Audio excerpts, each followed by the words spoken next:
श्री राम श्री राम श्री राम श्री राम श्री राम श्री राम श्री राम श्री राम श्री राम। श्रीमन्महागणाधिपतये नमः। श्री सरस्वत्यै नमः। श्री गुरुभ्यो नमः। सर्वदेवेभ्यो नमो नमः। वक्रतुंड महाकाय सूर्यकोटि समप्रभ निर्विघ्नं कुरु मे देव शुभकार्येषु सर्वदा। गुरुर्ब्रह्मा गुरुर्विष्णु गुरुर्देवो महेश्वरा। गुरुः साक्षात् परब्रह्म तस्मै श्री गुरवे नमः। मूकं करोति वाचालं पङ्गुं लङ्घयते गिरिं यत्कृपातमहं वन्दे परमानन्दमाधवम्।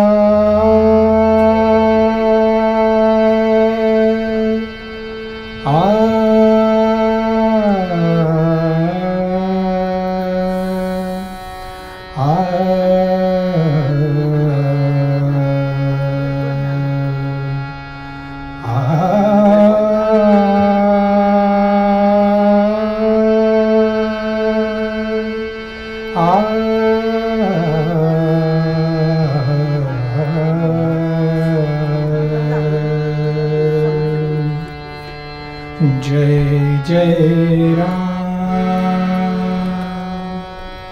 राम कृष्ण हरि।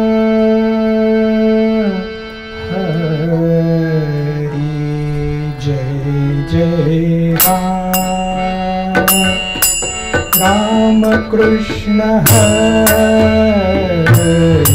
हरि। जय जय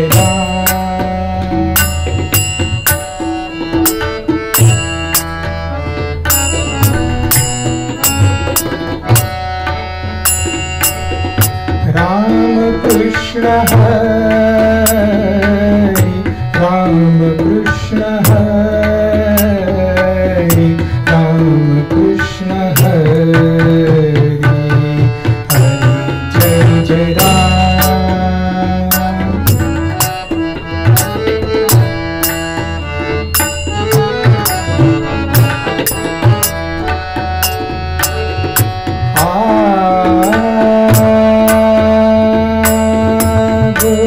गोवर्धन धर गोपालन रत।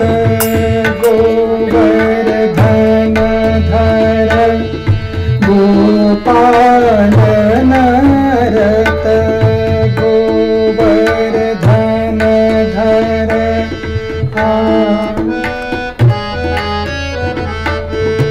गोवर्धन धर गोपालन रत। गोकुल संकटहारी राम। गोकुल संकटहारी हरि। जय जय राम कृष्ण हरि जय जय राम कृष्ण हरि जय जय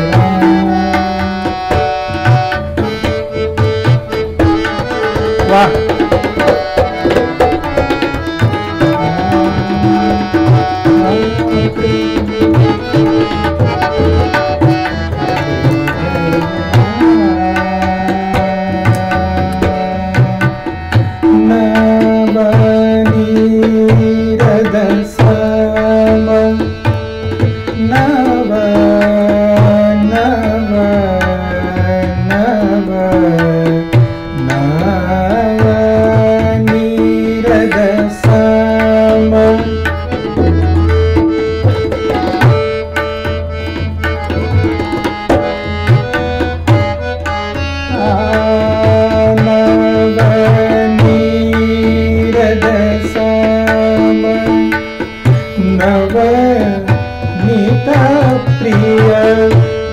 नवल विनोद विहारी राम नवल विनोद विहारी बिहारी हरि जय जय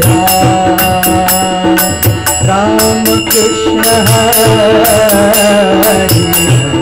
जय जय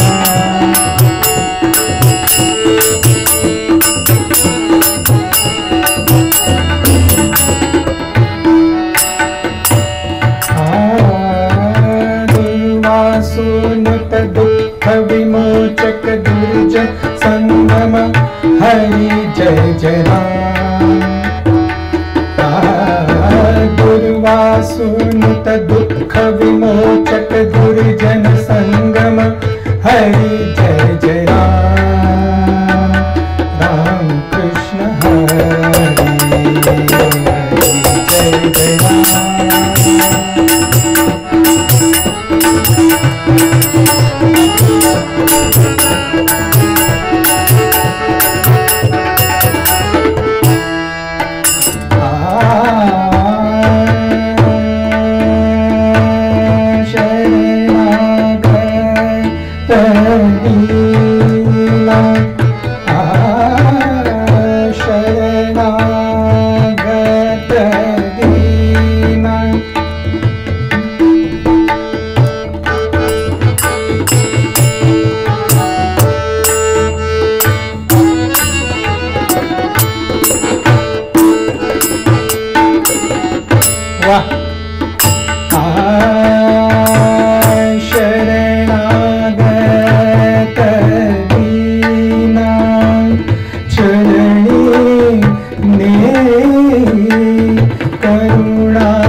रघुपति राघव राजा राम पतित पावन सीताराम।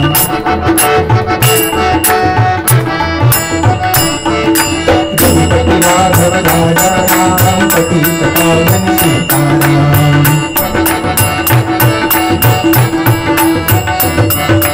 रघुपति राघव राजा राम पतित पावन सीताराम। रघुपति राघव राजा राम पतित पावन सीताराम। रघुपति राघव राजा राम पतित पावन सीताराम।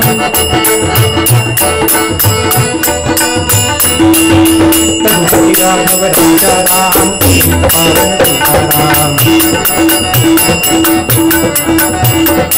रघुपति राघव राजा राम पतित पावन सीताराम।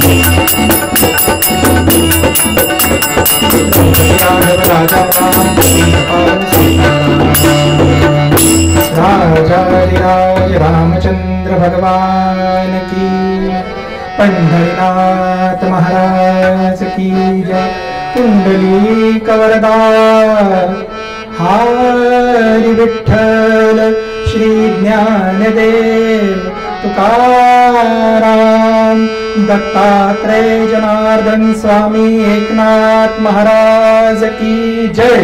मंगलमूर्ति मोरया, जय जय रघुवीर समर्थ। अध्यात्म हा विषय हा एकांतात करण्यासारखा आहे असं सहसा आपण नेहमी ऐकतो, जो की खराही आहे. परंतु कीर्तन हे सगळ्यांसोबत का करावं? अध्यात्माचाच एक भाग आहे, भक्तीचाच एक भाग आहे, पण सगळ्यांसोबत मिळून कीर्तन का करावं? तर त्याचा एकच उद्देश, भक्तीची अभिवृद्ध्यर्थी व्हावी म्हणून, की सगळ्यांच्या मनात ही भगवत भक्ती जागृत व्हावी, वृद्धिंगत व्हावी, हाच त्याचा मागचा उद्देश.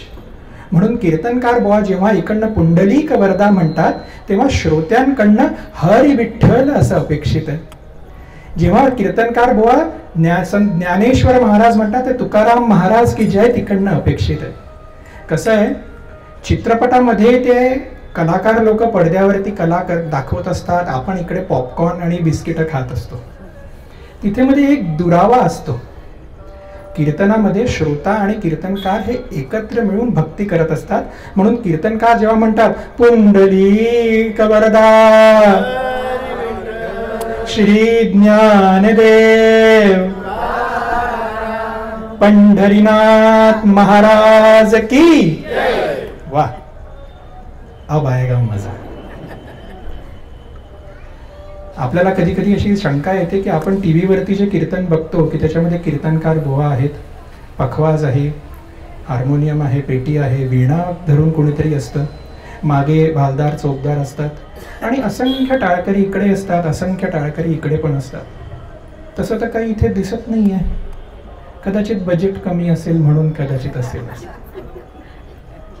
असा काही भाग नाहीये. बरं, असा काही भाग नाहीये.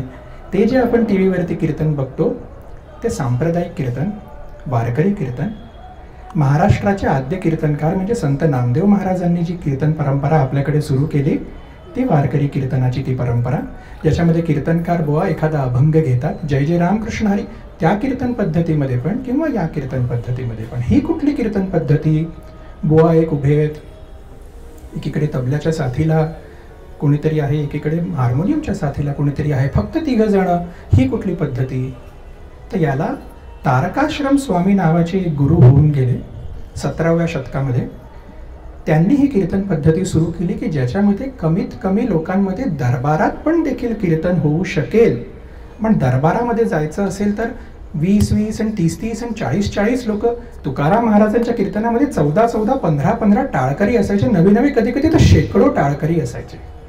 बरं, टाळकरी होणं पण साधं नाही आहे. बरं, बुवाला जेवढे अभंग पाठ आहेत त्याच्यापेक्षा दुप्पट अभंग टाळकरी लोकांना पाठ असावे लागतात.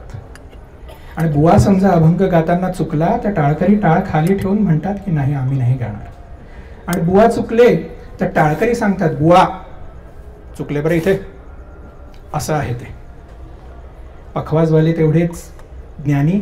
आज पण आपल्याला पखवाजाला माझे स्वतःचे गुरु लाभले आहेत. माझं अहोभाग्य. त्यांचं नाव अशोक मोरे, पंडित रामदासजी भोयर यांचे ते शिष्य. आणि त्यांच्याबद्दल मी काय लहान तोंडी मोठा घास बोलणार, पण माझं भाग्य की आज मला कीर्तनाच्या साथीला स्वतः माझे गुरु बसले आहेत. त्याच्यामुळे काही चुकणार नाही याची मला खात्री आहे. आणि चुकलं तरी ते असे सांभाळून घेतील की आपल्याला श्रोत्यांना तसं त्याची जाणीव होणार नाही. आणि मंगलमूर्ती तर पाठीशी आहेच, विघ्नहर्ता आहे तो. आणि माझ्या लहान भावासारखा अमोल मोरे, पंडित यादवराज फड यांचा तो शिष्य. हार्मोनियमच्या साथीला संगीत अलंकार आहेत. आडनाव सारखं वाटलं असेल म्हणजे काहीतरी शंका आली असेल की कोण आहेत, काही नाही, यांचे चिरंजीव आहेत ते. तर ती ही कीर्तन परंपरा, वारकरी कीर्तन परंपरा, आपण जी आता कीर्तन परंपरा बघतो आहे ती नारदीय कीर्तन परंपरा, ही जी तारकाश्रम स्वामींनी सुरू केली. दोन्ही कीर्तन परंपरा सारख्याच. दोघांमध्येही पहिले नमन होतं, मंगलाचरण होतं. का बरं नमन आणि मंगलाचरण करावं? का बरं जय जय रामकृष्ण हरीने सुरुवात करावी? का बरं रूप पाहता लोचनेने सुरुवात करावी?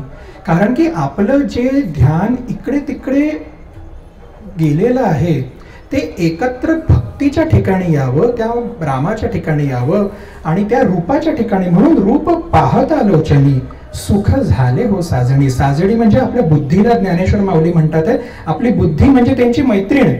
की अगं बुद्धी, ते रूप पाहिलं आणि मी हरवून गेलो ग. कसा आहे ते? तो जो विठ्ठल तिथे दिसतोय तो हा विठ्ठल बरवा, आणि जो माझ्या आतमधला विठ्ठल आहे तो हा माधव बरवा. दोघेही एकत्र झाले. आणि कसं काय मला हे लाभलं? तो बहुत सुकृतांची जोडी. अहो बहुत पुण्य केले तेव्हा कुठे. नामदेव महाराजांनी विचारलं, का रे नामदेवा, कसा रे तुला हा विठ्ठल लाभला? तर नामदेव महाराज पण म्हणतात, जन्मोजन्मी आम्ही बहु पुण्य केले तेव्हा या विठ्ठले कृपा केली. ज्ञानोबा पण तेच सांगतात, बहुत सुकृतांची जोडी म्हणून विठ्ठली आवडली. कीर्तनाला सहसा श्रोते येत नाही. मला पुण्यनगरी सोसायटीचं कौतुक करावं असं वाटतं की त्याच कीर्तनकार भावाला पुन्हा बोलवलं. काय आहे की इथेच समजा आपण एखादा नाटकाचा प्रयोग ठेवा, चित्रपटाचा प्रयोग, इलाज नाही. कसं आहे की आता आपण तुझ्या दिलात दिल माझा वेडा, जसा पावात असतोय वडा, अशी गाणी आजकाल चालतात. अहो हसता काय महाराज? अहो 7 लाखाच्या वरती व्ह्यूज आहेत त्याला युट्यूब वरती. बरं, मी हे आता तुम्हाला असं सांगितलं याचा अर्थ लगेच घरी जाऊन युट्यूब वरती तो व्हिडिओ बघावा असं मी म्हणत नाहीये. पण कीर्तनाला लोक कमी येतात आणि त्या व्हिडिओला लोक जास्त येतात. दुर्दैव आहे, आजच्या काळातलं हे दुर्दैव आहे. पण कीर्तनाला यावं हे का बरं वाटावं? नामदेव महाराजांनी उत्तर दिलंय, जन्मोजन्मी आम्ही बहु पुण्य केले. ज्ञानेश्वर महाराजांनी उत्तर दिलंय, बहुत सुकृतांची जोडी म्हणून विठ्ठली आवडी. पुढे कीर्तनामध्ये काय असतं तर दोघेही वारकरी कीर्तनामध्ये, नारदीय कीर्तनामध्ये एक अभंग घेतात. तो अभंग समजून घेण्याचा प्रयत्न करतात. त्याच्यामध्ये त्या संतांना काय वाटतंय, अभंग कुठला घ्यावा? अभंगच घ्यावा. कीर्तनामध्ये कोणाचा?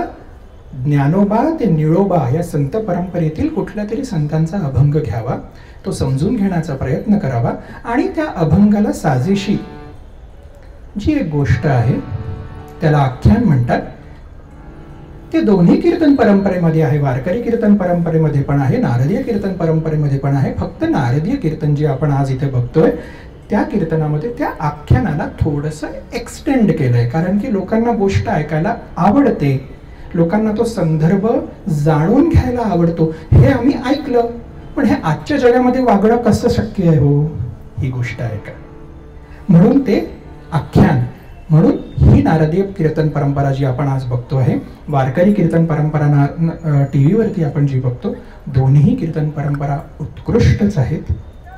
फक्त हा समज आपला थोडासा एक संपर्क तुटल्यामुळे कधी कधी एक अशी जाणीव होते की अरे हे काहीतरी वेगळंच चालू आहे. तर वेगळं काही नाही, सारखंच चालू आहे. मंगलाचरण झालं, रूपाचं ध्यान झालं आणि त्याच्यानंतर अभंग आज कुठला तरी घ्यायचा म्हणून बुवा गाणार आहेत, मेळाहून आम्ही विष्णू धा धिम धिम धा धा धिम धिम धा धा धिम धिम ता टिक विष्णुदास मेळाहून आम्ही विष्णू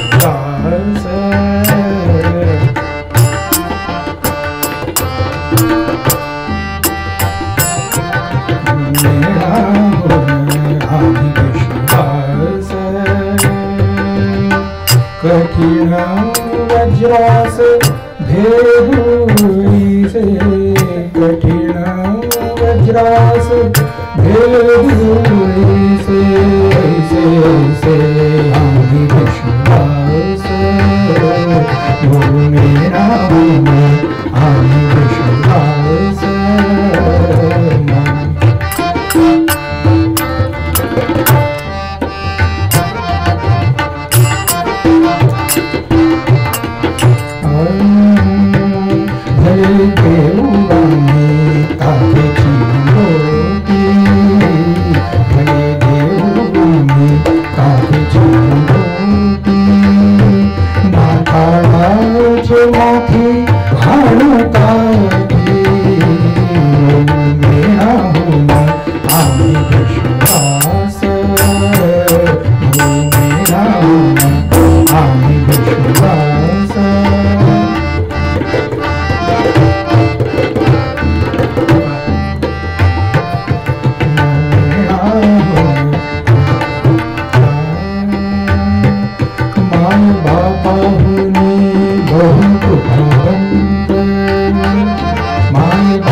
पंढरीनाथ महाराज की जय।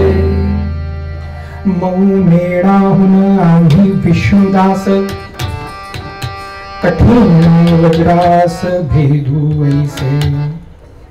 संत श्रेष्ठ तुकाराम महाराजांचा अभंग आहे, जगद्गुरु तुकाराम महाराजांचा अभंग आहे। आपल्या एका अप्रिय गुणाबद्दल इथे संत तुकाराम महाराज आपल्याला सांगतात आहे, आपला प्रत्येकच गुण हा प्रिय असतो असं नाही बरं।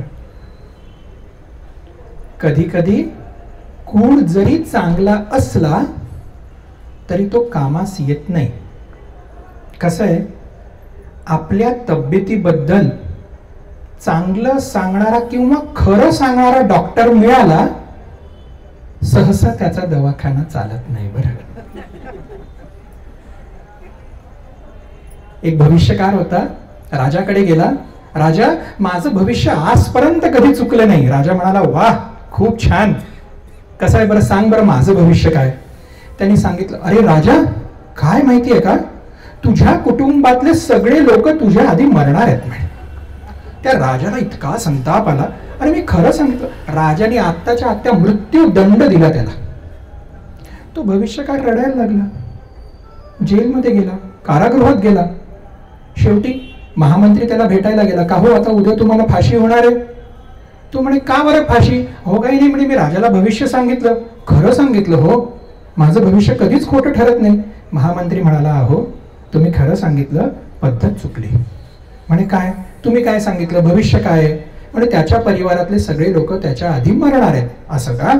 पण तुम्ही असं सांगायला पाहिजे होतं, राजा तुम्हाला तुमच्या परिवारात सगळ्यात जास्त आयुष्य आहे. राजाने त्याला पारितोषिक दिलं, त्याचा सत्कार करून घरी पाठवला. काय आहे, आपला गुण जरी चांगला असला तो प्रत्येक वेळीच आवडतो अशातला काही भाग नाहीये. इथे आपल्या एका अप्रिय गुणाबद्दल जगद्गुरु तुकाराम महाराज सांगतायत, मऊ मेणाहून आम्ही विष्णुदास, पण काय कठीण वज्रास भेदू वैसे. आपल्याकडे काय झालंय की एकदा का तू भक्ती मार्गाला लागला ना, काही करू नको बरं, जे काही आहे ना ते भगवंत करेल अशी निष्क्रियतेची भावना सगळ्यांमध्ये इंजेक्शन सारखी घुसलेली आहे. भगवंत कशाला करेल.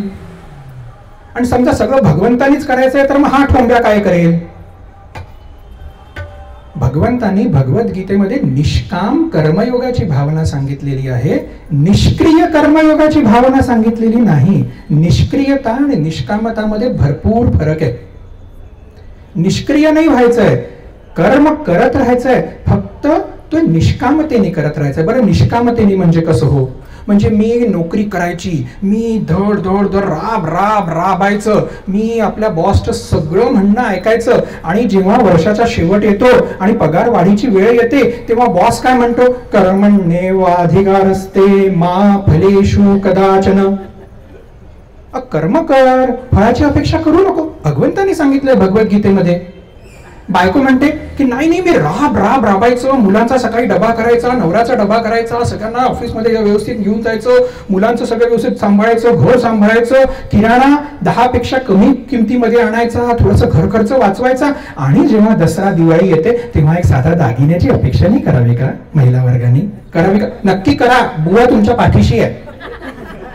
आपल्या नवऱ्याला नक्की मागा की मला दागिना द्या हो, मला दसऱ्या दिवाळीला काहीतरी दागिने द्या. कसं आहे माहितीये का, फळाची अपेक्षा करू नये. कुठे करू नये, आध्यात्मिक फळाची अपेक्षा करू नये. मी इथे समजा नोकरी केली आहे तर मला त्याचा मोबदला मिळणारच.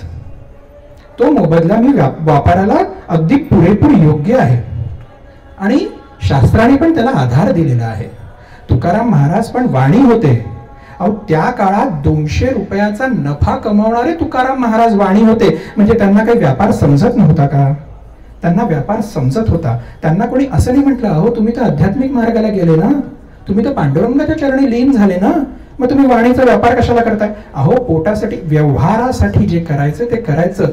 आध्यात्मिक दृष्ट्या तुम्ही समजा काही करायला गेले आहात, त्याच्या फळाची अपेक्षा तुमच्या हातात नाही. ते निष्काम कर्मयोग. पण निष्क्रियता आपल्याकडे आलेली आहे की अरे एकदा भगवंताच्या मार्गाला लागलो ना की काही फळाची अपेक्षा करू नको, तो भगवंत करेल, तू काही चिंता करू नको. असातला भाग नाही आहे. इथे तुकाराम महाराज सगळ्यांना ठणकावून सांगतात आहे की मऊ मेणाहून आम्ही विष्णुदास, पण कठीण वज्रास भेदू वैसे. कोणी आमचा धर्म श्रद्धेवरती आघात केला, कोणी आम्हाला समजा चुकीचं किंवा आम्हाला वाईट मार्गावरती लावायचा प्रयत्न केला, अहो कठीण वज्र असं भेदू वैसे. वज्र म्हणजे काय. कथा येते, वृद्रासूर नावाचा राक्षस होता. नाव काय, वृद्रासूर. नाव पण अशी आहेत की जिभेचा नक्कीच व्यायाम होईल. वृद्रासूर नावाचा राक्षस होता. प्रचंड मातला, त्याला सांभाळणं कठीण झालं. तेव्हा बृहस्पती ऋषींनी सांगितलं की अरे याला कुठलंही शस्त्र अडवू शकत नाहीये. याला कुठलं शस्त्र अडवेल तर एखाद्या तपस्व्याच्या हाडांनी तयार केलेलं शस्त्र जे आहे ते शस्त्र त्याला अडवेल. कारण की त्या तपस्व्याच्या हाडांमध्ये पण त्या तपस्येचं बळ एकवटून आलेलं आहे. कोण तयार होणार? अहो, देता का तुमची हाडं म्हणणं म्हणजे त्याचं जीवच घेणं झालं. तरी पण आपल्या ऋषी परंपरेतील ऋषी, दधीची ऋषी तयार झाले. त्यांनी त्यांची हाडं दिलीत आणि ते जे अस्त्र तयार झालं ते इंद्राकडे आलं. ते वज्र, ते अस्त्र निर्णायक ठरलं आणि तो वृद्रासूर मारला गेला. जेव्हा हनुमंत आकाशात झेप घेतली सूर्याला गिळायला, तेव्हा हनुमंतांना आपण संयमित करण्यासाठी जे अस्त्र इंद्राने मारलं ते पण वज्र, आणि ते वज्र हनुमंताला लागलं म्हणून हनुमंताचं नाव वज्रांग मारुती, आणि ते हनुवटीला लागलं म्हणून हनुमंत. असं ते वज्राचे अनेक अनेक रूप आहेत. असं जे अस्त्र वज्र जे कधीही कुठेही भेद जात नाही, असं जे अस्त्र आहे त्याला पण आम्ही छेद देऊ शकतो असे तुकाराम महाराज सांगतात. म्हणजे काय केलं हो? आपले हाडं दिलीत दधीची ऋषींनी. म्हणजे काय केलं? जनसेवे पायी कायाजी जळवावी,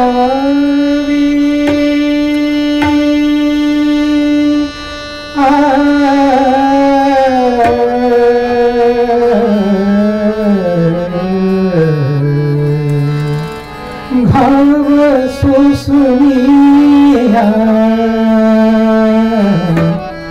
मनेरी जवावी. असा या आपल्या भजनामध्ये कोण आहे जो स्वतःवरती आघात सहन करतोय? का बरं? कारण की दुसऱ्याला आनंद मिळेल. ताल देऊनी हाल बोलतो मृदंग, ताल देऊनी हाल बोलतो मृदंग, देवाजीच्या दारी आज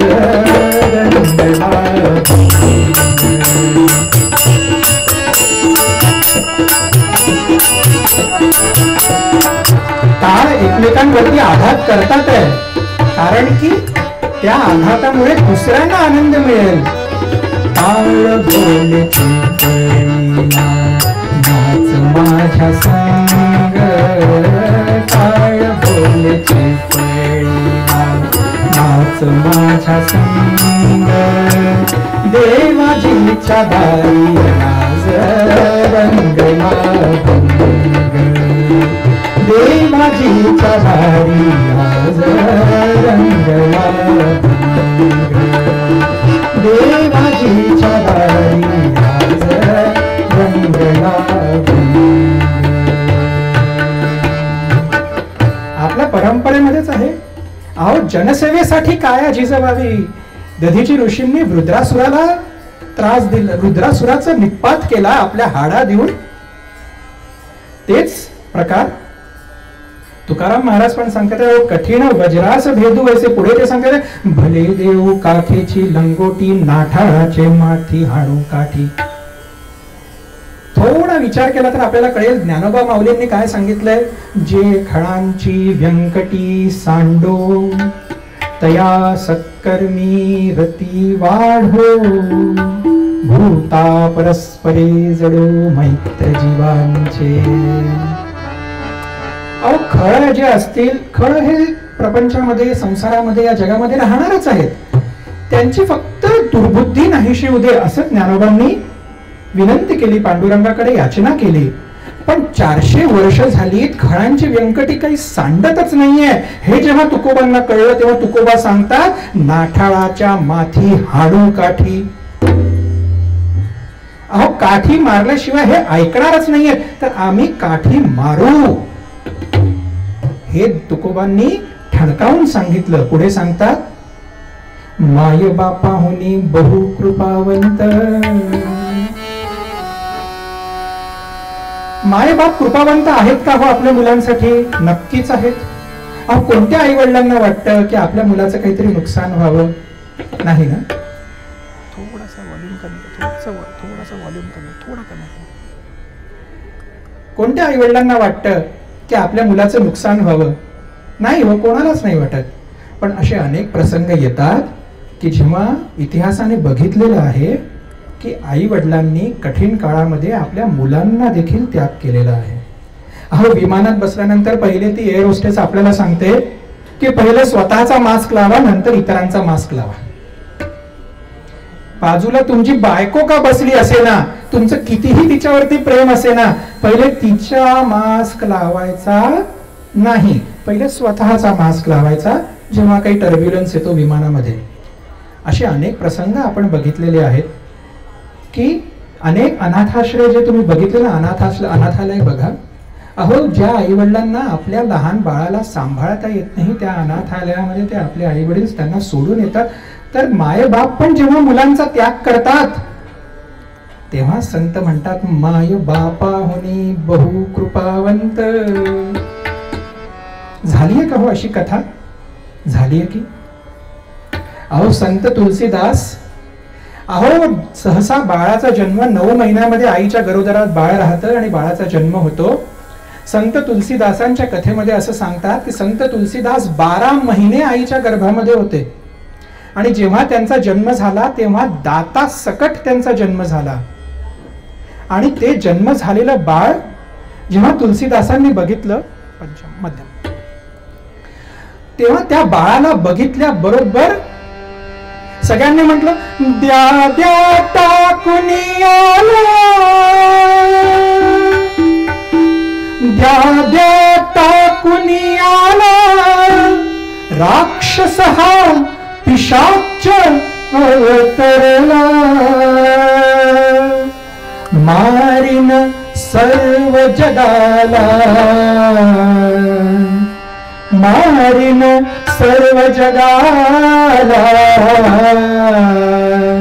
बोला हरी राम बोला राम, राम राम हरे हरे राम, राम राम राम रघुत्तम राम, राम राम हरे हरे राम, राम. द्या द्या टाकुनी आला, राक्षस हा पिशाच अवतरला, मारिन सर्व जगाला, आता हरी राम बोला. अहो, तुलसीदासांना असं बघितल्यानंतर त्यांच्या आई वडिलांनी पण इच्छा नसतानाही त्यांचा त्याग केला. रामाच्या मंदिरासमोर त्यांना ठेवलं, हनुमंतांच्या मंदिरासमोर त्यांना ठेवून ते चालले गेले. या दुःखाने त्यांच्या आई वडिलांचंही देहवसन झालं. काही नाही, त्या हनुमंताच्या मंदिरासमोर, रामाच्या मंदिरासमोर बालपण गेलं. तिथली कथा कीर्तनं ऐकत ऐकत ऐकत दिवस मोठे गेले. त्यांच्यावरती असाच आरोप होता की अरे हा पिशाच आहे, याचा तर जन्मतः दात आहेत, हा म्हणजे चांगला व्यक्ती नाही, याच्याने हा सगळ्यांना मारून टाकेल, जगाला पुरवेल, अशीच त्यांची ख्याती सगळीकडे पसरत होती. पाहता पाहता अनेक दिवस गेले. शिक्षण घ्यायची इच्छा होत होती तुलसीदासांना. नरहरिदास भेटले. नरहरिदासांना विचारलं, मला तुम्ही शिकवाल का? ते म्हणे, बाळा तू कोण? अहो, मी इथे राहतो, माझं नाव तुलसी, जन्मतः माझ्या तोंडात दात होते, त्याच्यामुळे सगळ्यांनी माझा त्याग केला हो, कोणी मला घ्यायला तयार नाही. नरहरिदास म्हणतो, अरे वेड्या, रामाच्या मंदिरात राहतो ना तू? हो. मग रामरक्षा ऐकली ना? ऐकली तर? बुधकौशिक ऋषींनी लिहिलेली रामरक्षा ऐकली? हो. पाठ आहे? नक्की. काय म्हटलंय त्यांनी? एकैकक्षरं पुंसा महापातक नाशनम. अहो, रामाच्या एकेका अक्षराने महापातक नाश होत, तर हे तुझं काय पातक आहे? हे पूर्वजन्मीचे काहीतरी भोग आहेत, ते भोगले, तर सोड तू. नरहरिदासांनी स्वतःच्या मांडीवर बसून जेव्हा वडील उपलब्ध नसताना धर्मपिता बनून त्यांची मौंज केली, त्यांना विद्यादान केलं आणि पुढे तुलसीदासांचं आयुष्यच बदलून गेलं. पाहिलं, संत हे माय बापापेक्षाही बहु कृपावंत. करू घात पात शत्रूनी. तुकाराम महाराज दमच देतात आहे. अरे, नाठाळाच्या माथी हाणू काठी आणि घातपात, शत्रू तुझा काय घातपात करेल, एवढं घातपात आम्ही संत करू शकतो. करू शकतात का हो संत घातपात? करू शकतात का? शत्रू काय करेल? शत्रू जास्तीत जास्त काय करेल? जीव देईल, मृत्यू देईल. संत त्याच्याही पुढे जाऊन तुमची प्रगती थांबवू शकतात. आध्यात्मिक प्रगती अशी असते, मी आज नामरक्षा म्हणायला सुरुवात केली, नामस्मरण करायला सुरुवात केली, माझी इयत्ता पहिली आहे, पहिली, दुसरी, तिसरी, माझं आयुष्य संपलं, मृत्यू आला, मृत्यू देहाला आलेला आहे, आत्मा पुढच्या शरीरात गेलेला आहे, पुढच्या शरीर मला मिळालं तेव्हा माझी आध्यात्मिक शक्ती चौथी, पाचवी, सहावी अशी आपल्याला सुरू होते. म्हणून तर आपण कलेबद्दल आपण बघतो, अहो मोठ्या मोठ्यांना जमत नाही म्हणून ते 5 वर्षाचे लिटिल चॅम्प्स गाऊन जातात. कसे काय गाऊन जातात हो? कारण की त्यांची साधना, त्यांचा रियाज हा पूर्वजन्मीमध्ये एका ठराविक पातळीपर्यंत पोहोचलेला असतो. 5 वर्षाची मुलं रामरक्षा म्हणायला सुरुवात करून टाकतात, अथर्वशीर्ष म्हणतात, भगवंताची गोडी त्यांना लागते, बहुत सुकृतांची गोडी म्हणून विठ्ठली आवडी, जन्मोजन्मी आम्ही बहुपुण्य केले, सगळ्याचा प्रत्यय आपल्याला इथे लागतो. शत्रूहून घातपात करतील, संत तुमची आध्यात्मिक प्रगती थांबवू शकतात. आज या जन्मामध्ये तुम्ही 3री पर्यंत आध्यात्मिक पातळी गाठली आहे, पुढच्या जन्मात तुम्ही 4थी पासून आध्यात्मिक पातळी सुरू करणार आहात, संत ते थांबवू शकतात. कसं हो झालंय असं? अहो झालंय, 14व्या शतकामध्ये अरणगावी संत सावतामाळी राहत होते. पंढरपूरची वारी चालली होती. या गावावरून सगळी वारकरी मंडळी पंढरपूरला पोहोचणार आणि आता अरण गावावरून पंढरपूर काही जास्ती फार लांब नाही. तर सावतामाळ्याची जी छोटी मुलगी होती तिने एका रुमालामध्ये काही गाजर मुळा बांधून दिला की या वारकरीतल्या, या दिंडीतल्या लोकांना दिला की माझ्या वडिलांकडनं तुम्ही घ्या आणि पांडुरंगापर्यंत माझ्या वडिलांचा नमस्कार पोहोचवा. हो नक्की. काय झाली बुद्धी काही ठाऊक नाही, पण त्या वारीतल्या सगळ्या मंडळींनी तो रुमाल फेकून दिला. ती भाजी इकडे तिकडे नुसती पडली, त्याचा अपमान झाला. त्या छोट्या मुलीला वाईट वाटलं, ती रडली फार. सावतामाळ्याने तिची समजूत घातली. पुन्हा ती सगळी भाजी गोळा केली, दुसरी भाजी घेतली, एका स्वच्छ रुमालामध्ये पुन्हा बांधली, पुढच्या येणाऱ्या दिंडीच्या हातामध्ये दिली. त्या दिंडीतल्या लोकांनी ती घेतली. योगायोगानं ही दुसरी दिंडी पहिल्या दिंडीच्या पहिले येऊन पोहोचली आणि त्यांनी नामदेवांच्या कानी ही बातमी घातली. नामदेवा, अरे तुझ्या भक्ताचा इकडे अपमान झाला रे अरण गावामध्ये. नामदेवांना तो अपमान सहन नाही झाला. नामदेवांनी विठ्ठलाकडे तक्रार केली. पाहतो तर काय, ही पहिली दिंडी जेव्हा आली त्यांना पंढरपुराच्या मंदिरात विठ्ठलच दिसेना. संत तुमची आध्यात्मिक प्रगती थांबवू शकतात. नामदेवांनी त्यांची आध्यात्मिक प्रगती थांबवून दाखवली. ती पहिली दिंडी नामदेवांना म्हणायला लागली, नामदेवा अरे आम्हाला पांडुरंग दिसत नाहीये. नामदेवांनी सांगितलं, अरे तुम्ही त्याच्या भक्ताचा अपमान केला, कसा दिसणार तुम्हाला तो? चला अरण गावाला, तिकडेच तो आहे. नामदेव सगळ्या दिंडीतल्या लोकांना अरण गावात घेऊन गेले. सावतामाळी तिथे होता. पांडुरंग म्हणे मला लपायची जागा दे. सावतामाळी म्हणे माझं शरीर देह आहे. देहामध्ये पांडुरंग लपला. पांडुरंगाचा शेला फक्त बाहेर राहिला. नामदेव म्हणे अरे ना सावत्या दाखव बरं, पांडुरंग आम्हाला दाखव. म्हणे मला नाही ठाऊक कुठे आहे. अरे शिंप्याला तू शिकवू नको. अहो देह शिवताना त्याचा शेला बाहेर राहिला. नामदेव महाराजांनी सांगितलं तुझ्या देहामध्ये पांडुरंग आहे, आम्हाला दाखव. सावतामाळीने सगळ्या वारकरीतल्या सगळ्या वारीतल्या सगळ्या मंडळींना पांडुरंगाचं दर्शन द्यावं. संत शत्रूच्या पुढे तुमचा घातपात करू शकतात. पुढे तुकाराम महाराज म्हणतात, अमृत ते काय गोड आम्हाहून, विष ते बापुडे कडू किती. अरे अमृताचं काय, जास्तीत जास्त तुझा देह तू चालवशील, पण विषाचं काय की ते मेंदूतल्या नसांवरती आघात करतं. पण ते कितीही कडू होती, ते कडू हा चवीने नाही आलेला आहे शब्द, हा परिणामाने आलेला आहे. की कितीही कडू तू असेल ते पण आम्हाला त्याचा काहीही त्रास होणार नाही. एवढा सगळा दम दिला. नाठाच्या माथी हाणू काठी म्हटलेलं आहे. माय बापाहुनी बहुकृपावंत, पण शत्रूच्या पुढे जाऊन घातपात करेल.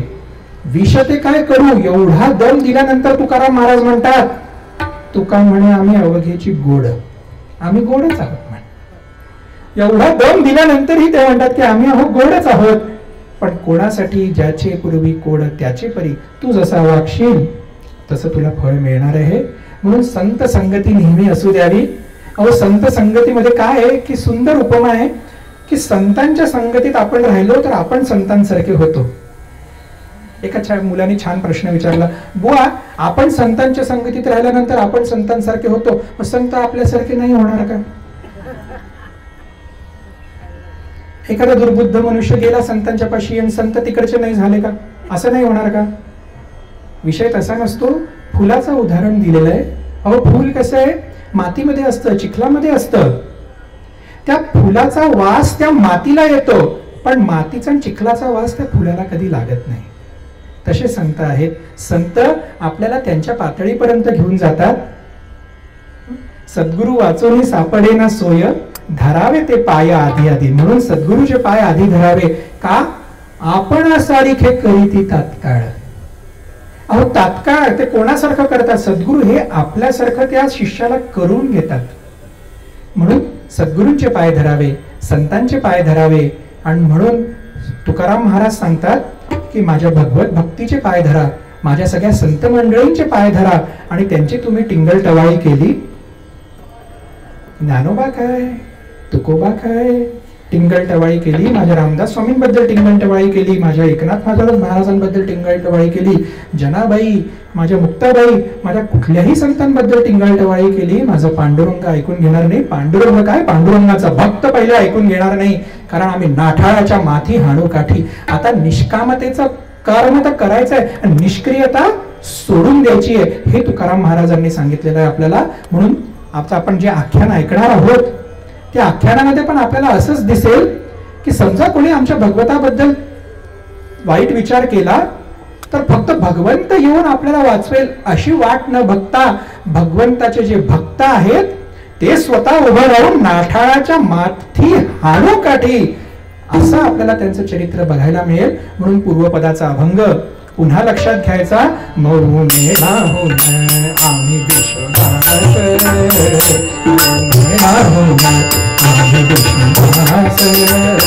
घ्या हार आणि भक्का, हार आणि भक्का घ्या. चालू राहू, चालू राहू.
थोडा वेळ भजन करूया. आपल्याच एका हाताने आपल्याच दुसऱ्या हातावर टाळी द्यायची आहे. फार काही कष्ट नाही करायचे. काय होतं की भजन करायला सांगितल्यानंतर, कीर्तन संपल्यानंतर श्रोतृ वर्ग येतो, बुवा तुम्ही भजन करायला सांगितलं ना, ते आमच्या शेजारचे करतच नव्हते. आता तो करत नव्हता, मी काय करणार आहे? तुम्ही करू शकता, आपणही करा. आपल्या आजूबाजूच्या मंडळींना पुन्हा तो भजन करायला त्यांना पण प्रोत्साहन द्या. कारण भजन केल्याने काय आहे की आपला पण व्यायाम होतो. ॲक्युप्रेशर, ॲक्युपंक्चर ज्यांना कळतं, मला काही त्याच्यातलं फारसं ज्ञान नाही, पण असं म्हणतात की जे नसा दाबल्या जातात त्याने संपूर्ण शरीरावरती एक पॉझिटिव्ह इफेक्ट होतो. तो भजनाने होत असेल तर का नाही करावा? गोड भजन गाऊया, वातावरण पण शुद्धता होते आणि श्रोतृवर्ग आणि कीर्तनकार बुवा यांच्यातला दुवा अधिक अधिक घट्ट होत जातो. म्हणून काही नाही करायचंय. रघुपती राघव राजा राम, पतित पावन सीताराम.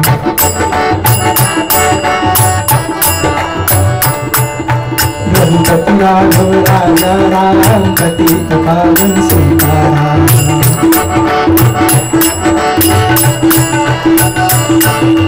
रघुपती राघव राजा राम, पतित पावन सीताराम.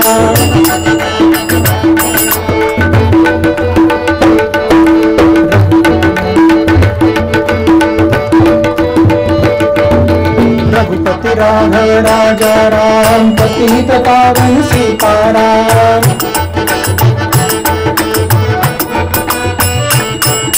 गणपति राघव राजा राम, पतित पावन सीताराम।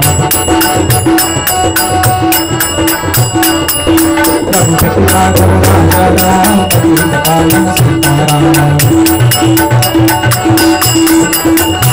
गणपति राघव राजा राम, पतित पावन सीताराम।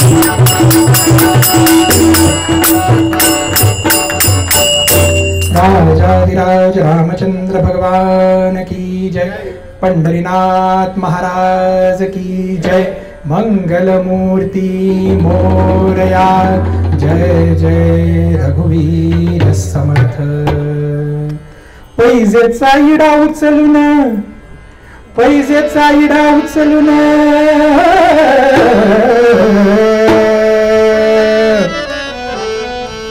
पैजेचा इडा उचलून, पैजेचा इडा उचलून, पैजेचा इडा उचलून मोठ तोऱ्यान अफजल खान निघाला बिजापुराहून, निघाला बिजापुराहून, निघाला बिजापुराहून। शिवाजीला आणकून पकडून, शिवाजीला आणकून पकडून, शिवाजीला आणकून पकडून बरळला खान हुशारीन, बरळला खान हुशारीन। जी जी जी जी जी जी। काय झालं होतं? अहो शिवाजी महाराजांनी 1 किल्ला घेतला, 2 किल्ले घेतले, 3 किल्ले घेतले, 5 किल्ले, 5 चे 50 किल्ले झाले। एक एक एक एक खबरबात अली आदिलशाहकडे पोहोचत होती। आधी आदिलशाह त्याच्यामध्ये वारला, चालेल चालेल, आधी आदिलशाह त्याच्यामध्ये वारला आणि आधी आदिलशहाचा मुलगा आता गादीवर बसलाय आणि सगळा कारभार बडी बेगम पाहत होती। बडी बेगमला प्रचंड संताप येऊ लागला। बडी बेगमचा दरबार भरला होता आणि बड़ी बेगम ने मतलब कोई मर्द का बच्चा नहीं है अपने पूरे दरबार में जो शिवा को पकड़ के लाए, कोई मर्द का बच्चा नहीं है। ही बात अफजल खानाला जरा झोंबलीच। अफजल खान मागून जेव्हा चालत आला तेव्हा समोरच्या माणसाला त्याच्या फक्त घातलेल्या शेरवानीमुळे, त्याच्या शेल्यामुळे त्याचा आवाज झर झर झर, अहो 1.5 बकर एका बैठकीत खाईल अशा तब्येतीचा अफजल खान होता। अफजल खान पुढे आला, पैजेचा विडा ठेवला होता चांदीच्या तक्कामध्ये, तो तक्कातला विडा उचलला। हम लाएंगे शिवा को, हम लाएंगे शिवा को असं पुन्हा त्यांनी वचन दिलं। बडी बेगम पण तेवढीच हुशार होती। म्हणे अफजल खान किती सैन्य, काय किती सैन्य पाहिजे? शिवाजी, अरे वो तो दक्खन का चूहा है, हम लाएंगे शिवा को। असं मग उंदराला पकडायला किती सैन्य लागेल अफजल खान? हेच काहीतरी 20-22 हजार। हा, उंदराला पकडायला 22,000 सैन्य, त्याच्यासोबत थोडे 2-3 हजार हत्ती, उंट सामान न्यायला लागतील आणि त्याच्यासोबत रस्त्यामधले सगळे वतनदार देशमुख यांना पत्र पाठवले पाहिजेत की तुम्ही आम्हाला शिवाजीला पकडायला मदत करा। अफजल खान, एवढं पाहिजे दख्खनचा चुह्याला पकडायला? हो, बरं किती वर्ष चालेल ही मोहीम? अफजल खानाने 3 वर्ष सांगितली आहे ही मोहीम चालेल। 3 वर्ष सालाना तनखा, 20,000 लोकांचं सैन्य, त्याच्यासोबत सगळ्या वतनदारांना पत्र, हत्ती, घोडे, तोफखाना। अफजल खान क्या हो रहा है? बड़ी बेगम, हम लाएंगे शिवा को। अफजल खान निघालेला आहे, पैजेचा विडा उचलून निघालेला आहे। सरळ रस्ता आहे स्वराज्यापर्यंत येण्याचा। कोल्हापूर, सातारा, सांगली, सातारा, कराड, सांगली, सातारा आणि पुणे, सरळ नॅशनल हायवे चौपदरीकरण झालेलं आहे, छान। पण अफजल खान त्या रस्त्याने आलेला नाहीये। अफजल खानाने सगळ्यात पहिले गाठलं तुळजापूर। आम्हाला फक्त शिवाजीला पकडायचं नाहीये, आम्हाला तुमच्या श्रद्धास्थानावरती हल्ला करायचा आहे, आम्हाला तुमचं श्रद्धास्थान तोडायचं आहे। शिवाजीला ताकद देणार ही भवानी आहे ना, बघू ही भवानी काय करते, बघू शिवाजीला ही कशी पकडते। बघू ही भवानी शिवाजीला कशी बळ देते. शिवाजीला ताकद कोण देतो? हा पंढरपूरचा विठोबा. बघू विठोबा कसा शिवाजीला मदत करायला धावून येतो. आम्हाला तुमचं श्रद्धास्थान तोडायचंय. या आक्रमक वृत्तीने अफजल खान जेव्हा स्वराज्यामध्ये आला, अहो बातमी 1.5 दिवसामध्ये राजगडापर्यंत पोहोचली. कशी काय?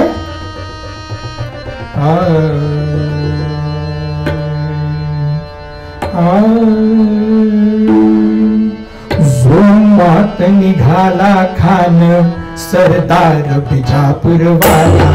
जोमात निघाला खान सरदार बिजापूरवाला. जोमात निघाला खान सरदार बिजापूरवाला. शिवनेरीच्या शिवसिंहा हो सावध झुंजायाला.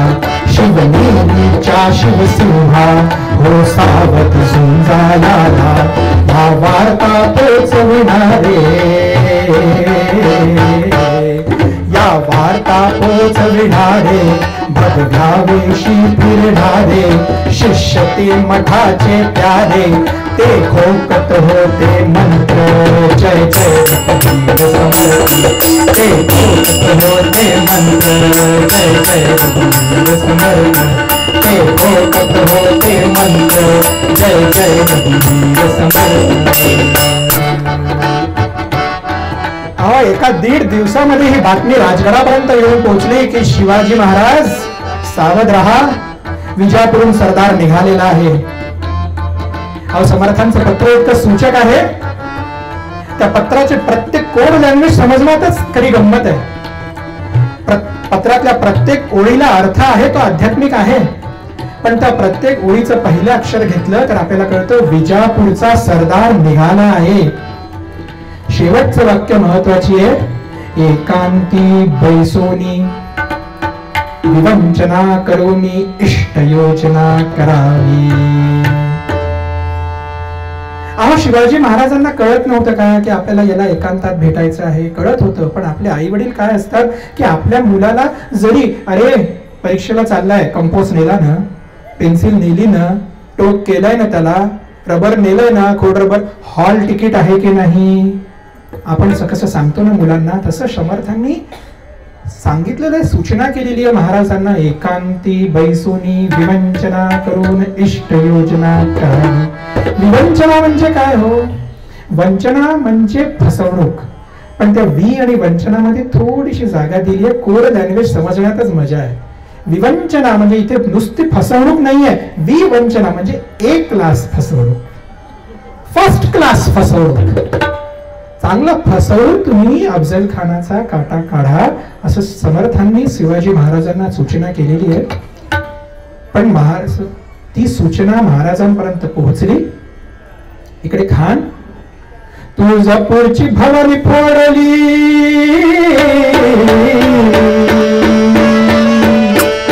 तुळजापूरला भवानी फोडली, भवानी फोडली. प्रलय मांडला पंढरपूरला, प्रलय मांडला पंढरपूरला. हैराण केली हैराण रस्त्याला, प्रजा केली हैराण रस्त्याला.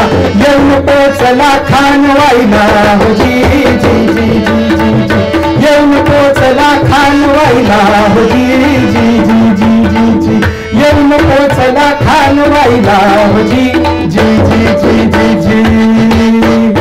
अहो नुसतं फक्त पण तुळजापूरची भवानी फोडली नाहीये हो, पंढरपूरला नुसतं हैदोस माजवलेला नाहीये. रस्त्याने येता जाता सगळ्या प्रजेला नुसतं हैराण करत अफजल खान येतोय.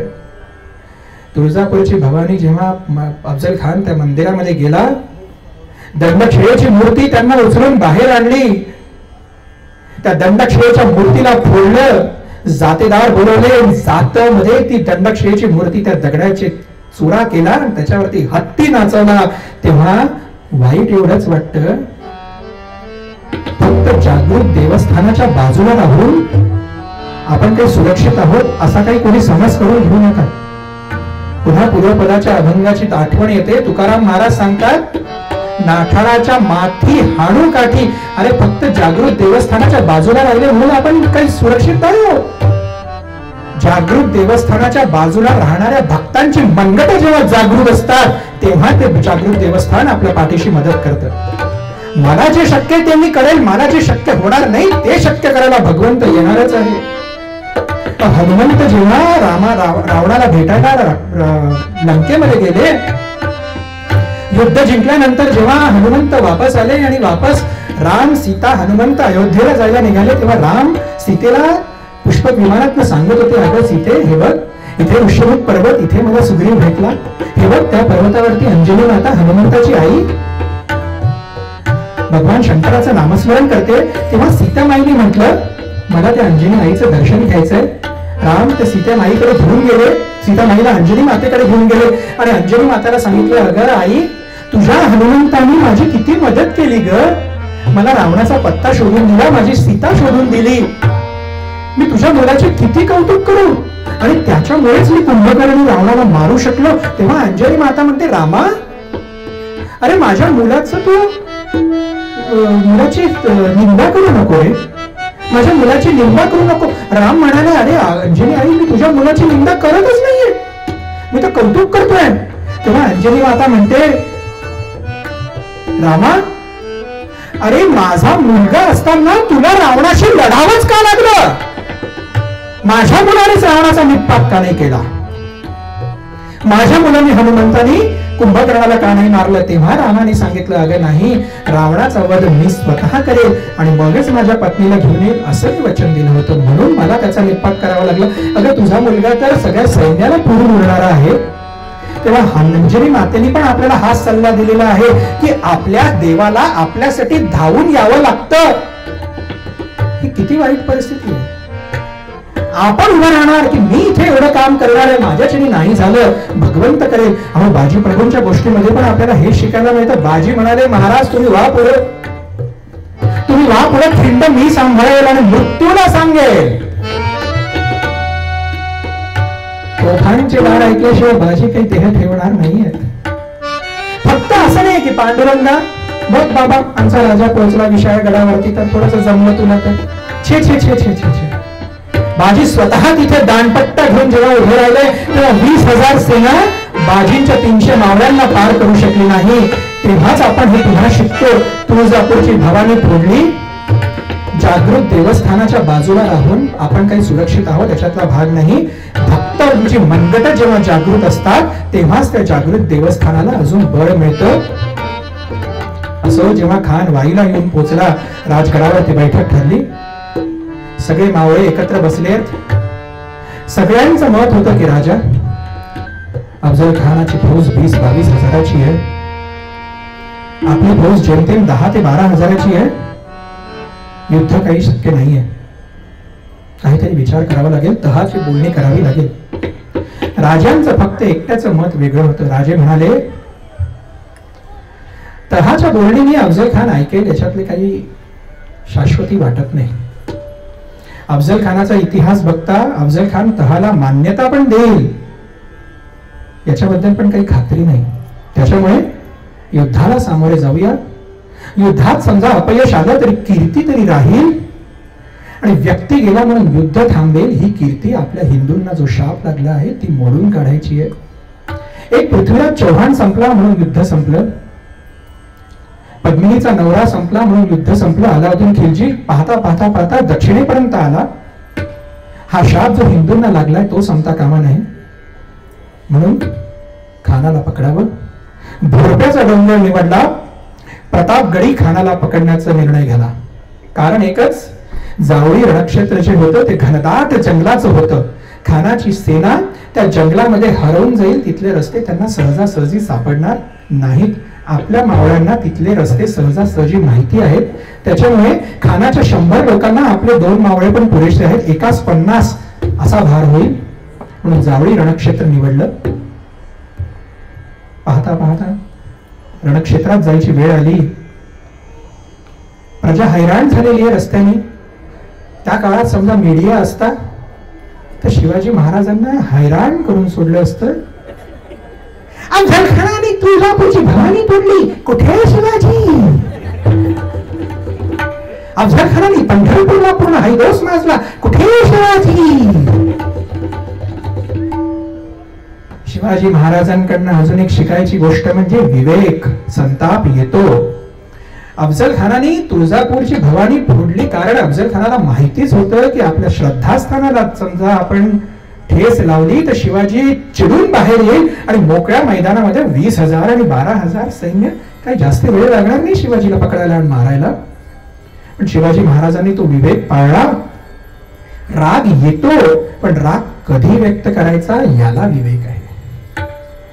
शिवाजी महाराज अफजल खानाने तुम्हाला एवढा त्रास दिला, तुम्ही काय केलं? थांब बेटा, आधी तुला मारतो मी, वेळ येऊ दे.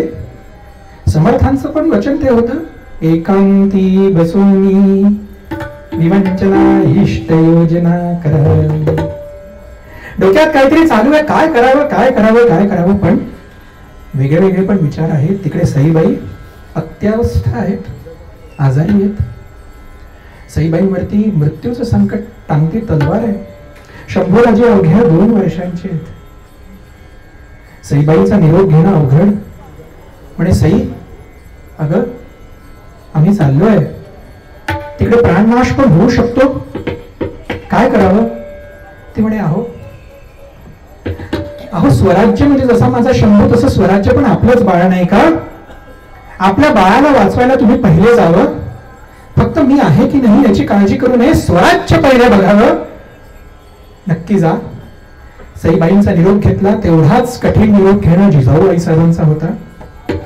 आईसाहेबांना चरण वंदन केलं. मासाहेब आम्ही येतोय. मासाहेबांनी शिवबाला फक्त एकच सांगितलं, शिवबा, खान म्हणालाय ना भवानी कुठे? खान म्हणालाय ना पांडुरंग कुठे? शिवबा, खानाला तुम्ही जा, खानाला भेटा, पण भवानीचे आणि पांडुरंगाचे उसने फेडून परत या आणि मगच आम्हाला आपले तोंड दाखवा. आईचं हृदय काय कडक असेल, काय कडखड असेल की आपण मुलाला सांगते की त्या भवानीचे देवाचा आणि आपल्या पांडुरंगाचा अपमान सहन नाही करायचा. शिवबा, पांडुरंगाचा अपमान आणि भवानीचा अपमान सहन नाही करायचा, उसने फेडून परत या, पण अविवेक नको राजे. राजे, क्रोधामध्ये अविवेक नको. सगळ्या मंडळींसोबत बसून इष्ट योजना करा आणि इथे प्राणनाश जरी झाला तरी पुढे काय करायचं त्याची पूर्ण तयारी करून जा. राजांचं मृत्यूपत्र मासाहेबांनी आधी लिहून घेतलंय. म्हणजे त्या आईचं किती मनावरती दगड ठेवून त्यांनी लिहून घेतलंय. राजांनी सगळ्या मावळ्यांना सांगितलं, आमचा प्राणनाश जरी झाला शंभूराजांना गादीवरती बसवा आणि मासाहेब सगळं कारभार सांभाळतील. व्यक्ती गेला म्हणजे युद्ध संपलं. हा जो हिंदूंना लागलेला शाप आहे तो आपल्याला मोडून काढायचा आहे. आपल्याला पुढे जायचंय. पाहता राजे प्रतापगडावरती येऊन पोहोचले. खान वाईला आलेला आहे आणि मग खान प्रतापगडासी आला. खान प्रतापगडासी आला. खान प्रतापगडासी आला. शिवाजीला बोलला, कृष्णाजी भास्कर वकील धाडो, कृष्णाजी भास्कर वकील धाडो. शिवाजीनं बाता वटत होतो, शिवाजीनं बाता वटत होतो. पत्रासह काच दिला टाकून, पत्रासह काच दिला टाकून. कृष्णाजी भास्कर प्रतापगडला आलेला आहे. कृष्णाजी भास्कर प्रतापगडाची थांबून थांबून थांबून थांबून थांबून अफजल खान चौकीला आलाय. अफजल खान चौकीला आलाय. गडावरती नुसते थांबून कृष्णाजी भास्कर प्रतापगडी पोहोचला. कृष्णाजी भास्कर प्रतापगडी पोहोचला. कृष्णाजी भास्कर प्रतापगडी पोहोचला. कृष्णाजी भास्कर प्रतापगडी पोहोचला. त्या कृष्णाजी भास्कराला महाराजांनी पहिलं उभा केलाय तर प्रतापगडाच्या देवीच्या मंदिरासमोर.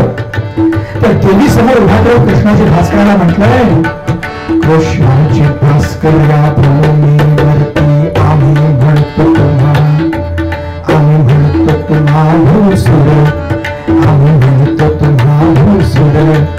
आम्ही ठेवून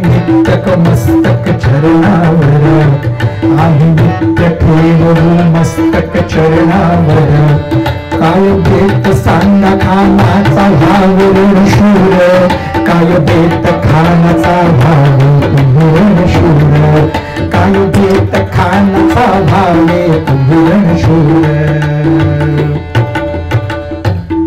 कृष्णाजी भास्कराला पकडलंय आणि कृष्णाजी भास्कराला देवीच्या मंदिरासमोर उभं करून म्हटलंय, कृष्णाजी आम्ही तुमच्या चरणावरती नित्य मस्तक ठेवू, खानाचा बेत काय तो व्यवस्थित सांगा.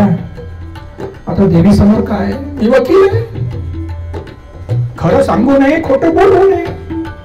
म्हणजे काय, वकील खरं सांगू नये खोटं बोलू नये, काय खानाचा बेत काय.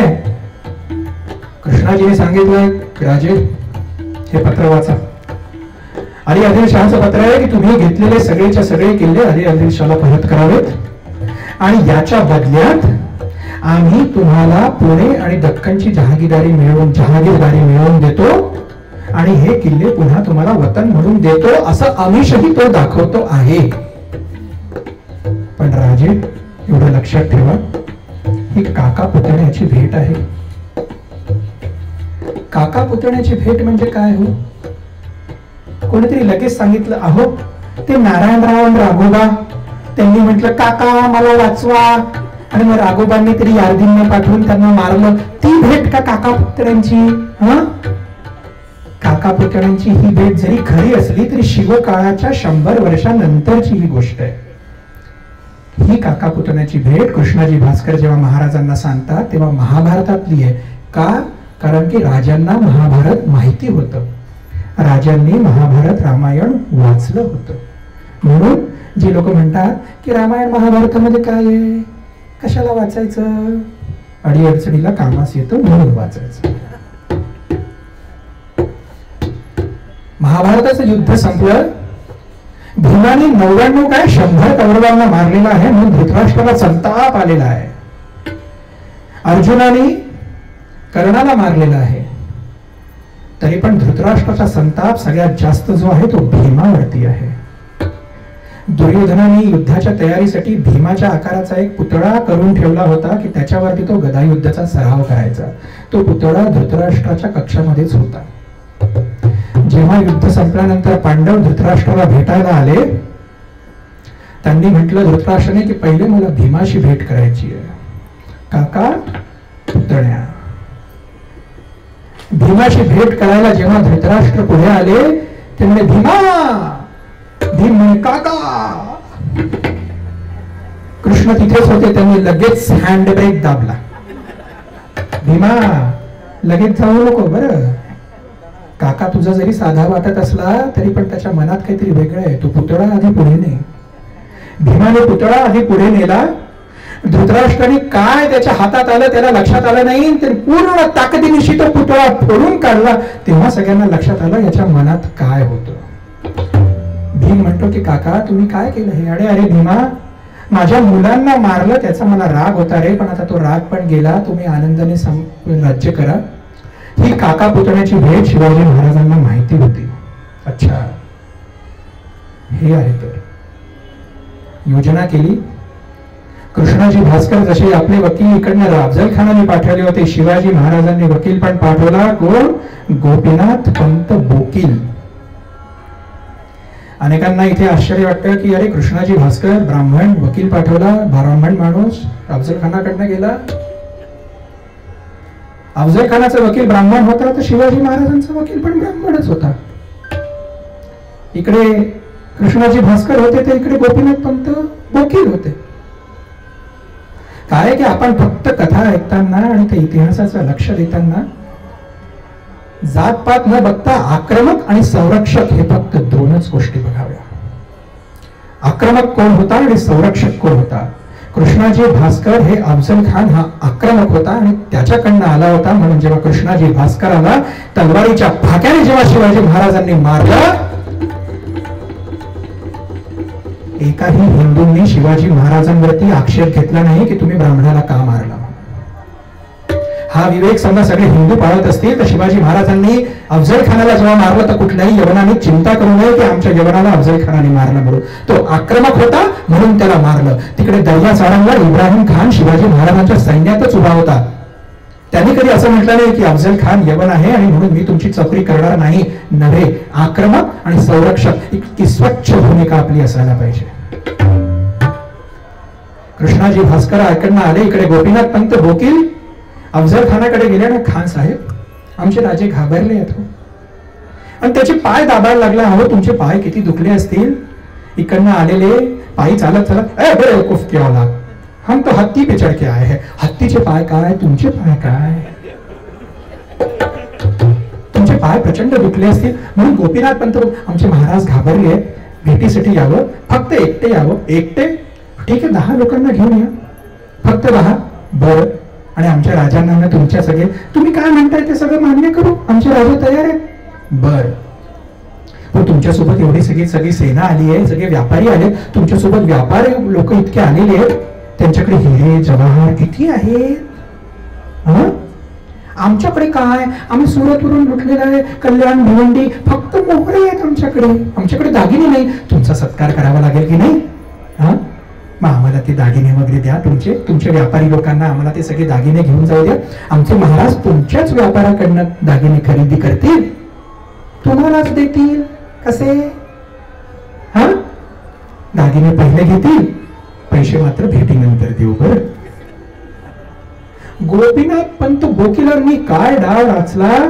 अहो, अफजल खानाला खात्री पटली की महाराज हे घाबरलेले आहेत. सगळंचा सगळं अफजल खानाचा खजिना प्रतापगडापर्यंत घेऊन गेला आणि महाराजांना सांगितलं, महाराज पूर्ण खजिना आलेला आहे, पैसे भेटीनंतर द्यायचं ठरलेलं आहे. महाराजांनी सांगितलं, खजिना आतमध्ये घेऊन जा. भेटीसाठी पूर्ण शामियाना उभा केला होता. शामियाना पण असा उभा केला होता की तो खालून शामियाना कुठे आहे हे खालच्या माणसाला लगेच दिसणारच नाही.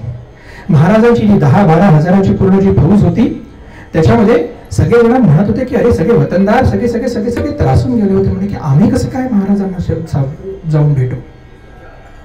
ही पद्धत असतानाच तिथे कान्होजी जेधे आपल्या सगळ्या मुलांसोबत 6000 माणसं घेऊन आले. म्हणे, महाराज हे अफजल खानाने पत्र पाठवलंय. पत्र असं लिहिलेलं आहे की तुम्ही आम्हाला येऊन भेटा, नाही तर तुमचं वतन आणि जहागीर आम्ही गिळून टाकू. दम देतोय महाराज, तो आम्हाला दम देतोय. कान्होजी काका, तुमचं वय 68-50च्या वर, आम्ही 27-28. आमच्यासोबत येणं म्हणजे प्राणनाश होऊ शकतो तुमचा, आणि तुमची जहागिरीवरती फक्त राख रांगोळी होईल याची तुम्हाला भीती नाही वाटत का. कान्होजी काका पळत देवघरात गेले. देवघरातलं तुळशीपत्र घेतलं, कमंडलू घेतलं आणि महाराजांच्या पायावर तुळशीपत्र आणि पाणी वाहिलं. महाराज, जहागीर वतन वाहिलं इथं तुमच्या चरणावर. महाराजांनी कान्होजी काकांना घट्ट मिठी मारली. म्हणे, कान्होजी काका, तुमच्यासारखे लोक असल्यानंतर मला काही स्वराज्याची काळजी नाही, मला स्वराज्याची मुळीच चिंता नाही. चला चला, सगळे जण पूर्ण तयारीनिशी लागले.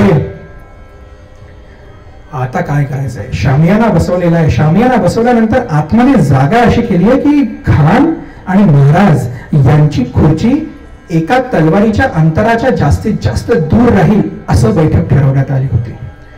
10 जे साथीदार अफजल खानाकडनं येणारे आणि महाराजांकडनं येणारे ते एका बाणाच्या टप्प्यावरती राहतील.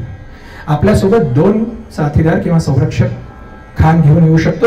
खानाने म्हटलं की मी फक्त सय्यद बंडाला घेऊन येईल. आणि महाराजांकडनं जीवा महाला आणि संभाजी कावजी हे महाराजांसोबत होते. खान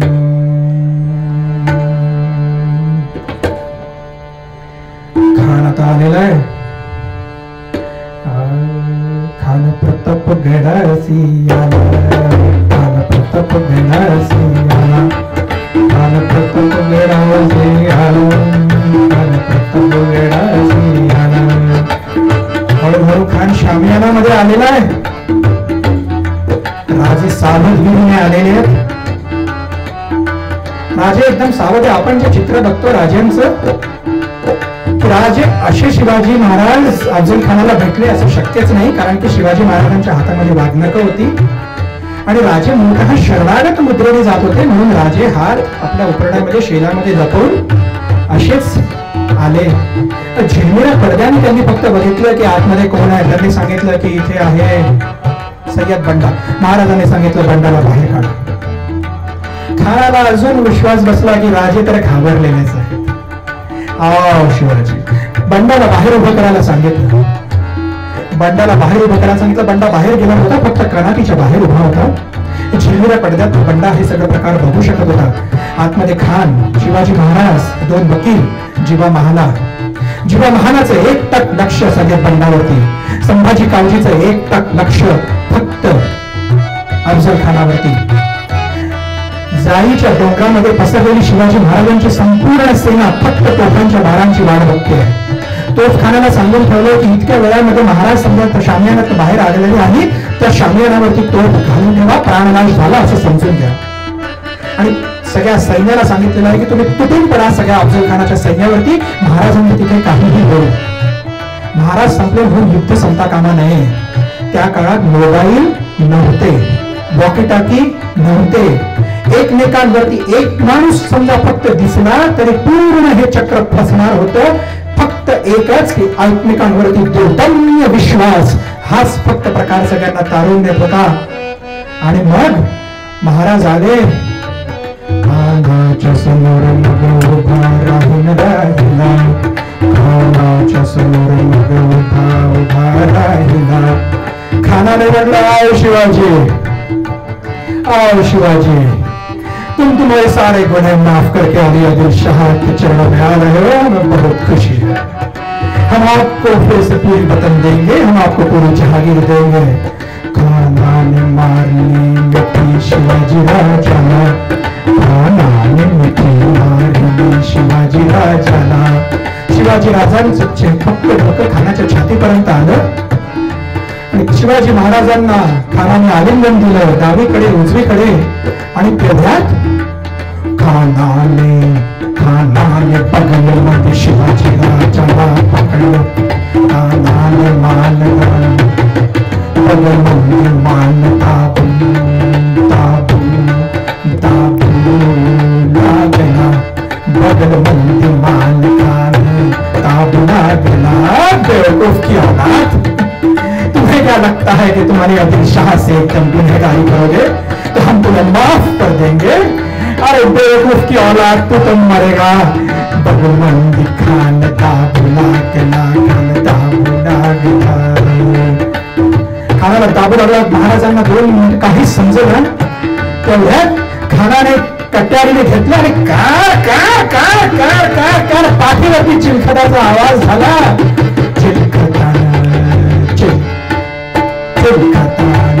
दगा नाही दिला. दगा नाही दिला. शिवराज मनी पोषला. शिवराज मनी पोषला. शिवराज मनी पोषला.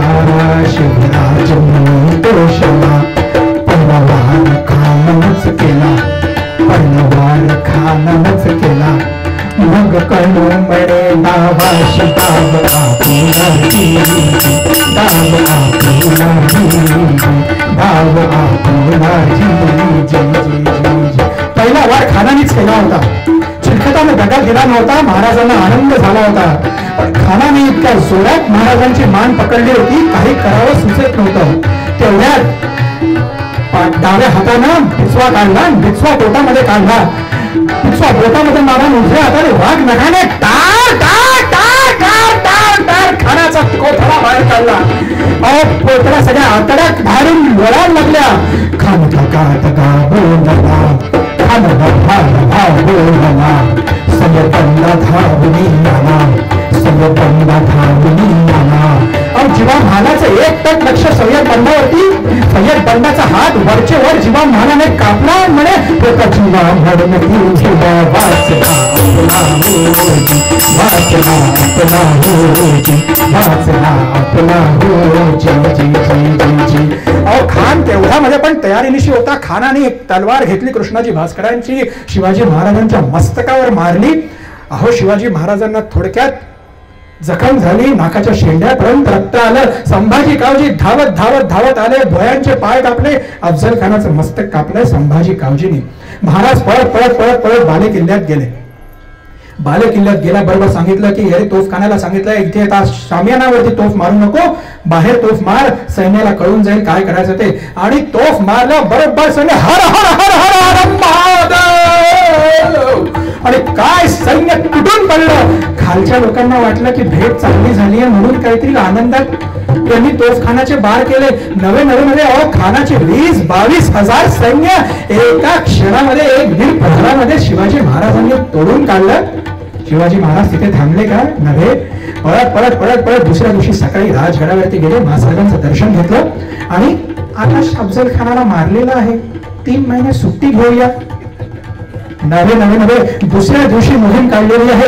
राजापूर जैतापूर पूर्ण तळ टोकन गाठून पन्हाळ्यापर्यंत फौज शिवाजी महाराजांनी नेलेली आहे. आपण याच्यातनं काय शिकतो? अहो पुन्हा पूर्वपदाचा अभंग येतो की नाठाळाच्या माथी हाडू काठी. म्हणून जो कोणी आमच्या धर्मश्रद्धेवरती आघात करेल, जो कोणी आमच्या श्रद्धेवरती आघात करेल, आम्ही त्याच निष्ठेने त्याचा निपात करू. बस आजची कथा इथे संपली. घरी काय घेऊन जायचं? अहो आजकाल अफजल खान इकडे पण आहेत, सगळीचकडे आहेत. अहो ग्लोबल वॉर्मिंगचा जो आपल्याला त्रास होतोय तो एका प्रकारचा अफजल खानच आहे. झाडं तोडतायत सगळेजण. आज इथे गणेश उत्सवासाठी आपण इकडे आनंदाने जमलो आहोत. फुलं जी गणपतीला वाहिली आहेत ती कदाचित फुलवाल्याकडनं आणलेली असेल. आपण एक वचन घेऊया, आपण एक संकल्प धरूया की पुढच्या वर्षीचा गणेश उत्सव जो राहील प्रत्येकाने आपापल्या फ्लॅटमध्ये एक कुंडी लावावी, त्या कुंडीमध्ये एक झाड लावावं आणि त्या झाडाचं फूल मी पुढच्या वर्षी गणपतीला वाहील. त्या झाडाच्या असतील थोड्या दुर्वा लावल्या असतील तर ते मी माझ्या घरच्या दुर्वा मी गणपतीला वाहील. अहो ते पण एका प्रकारचं शत्रूभूमी घातपात करणार आहे, ते पण अफजल खानावरती मात करणारी ती गोष्ट आहे. बस ज्या ज्या ठिकाणी ज्यांना ज्यांना शक्य आहे त्यांनी उभं राहून आपण आरतीसाठी तयार व्हावं. आपली चप्पल जिथे असेल तिथेच थोड्याशा बाजूला ठिकाणी चप्पल बाजूला काढावी, म्हणजे कुठे गेली त्याची चिंता नाही, आणि आरतीची तयारी करावी.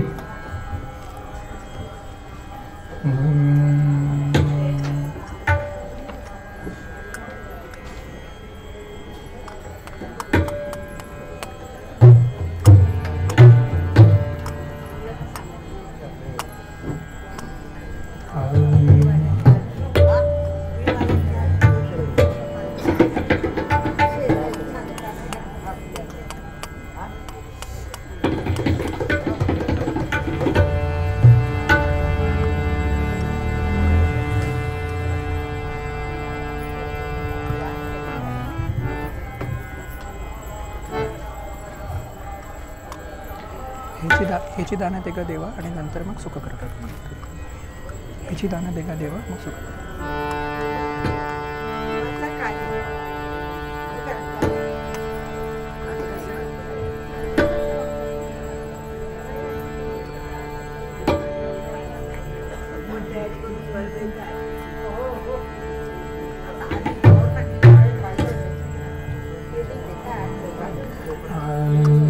हे चिधान देगा देवा तुझा गुणकारी नावडी लगे तुझं संतरा गुणकारी नावडी आम्ही गर्भवासी सुखे खालावे आम्हासी गुणकारी नावडी सुख करता दुःख हरता वार्ता विघ्नाची पूर्वी पूर्वी प्रेम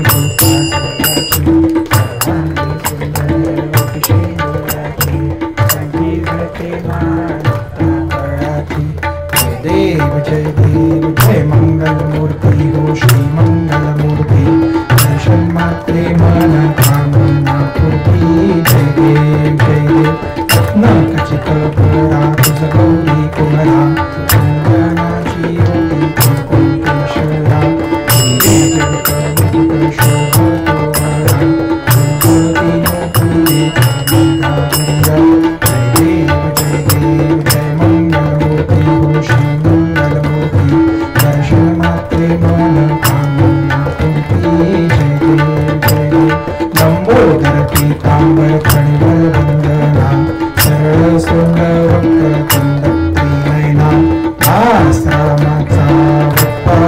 वदना संकटी पावावे निर्वाणी रक्षावे सर्वमंगला जय देव जय मंगलमूर्ती हो श्री मंगलमूर्ती दर्शन मात्रे मन कामना पूर्ती जय देव गालिन कांगण भगवान पाहि तुझे तुझे आनंद तुझे हरे वाण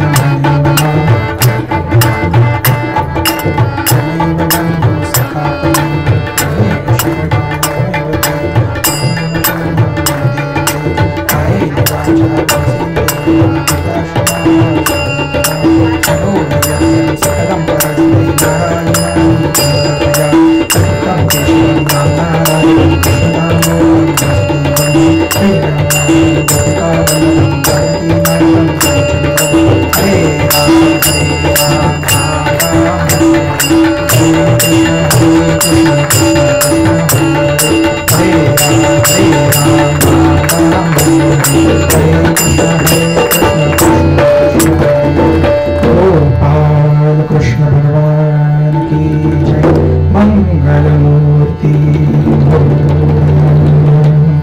श्रोतृजनांना वंदन साथीदारांना वंदन आजची कीर्तन सेवा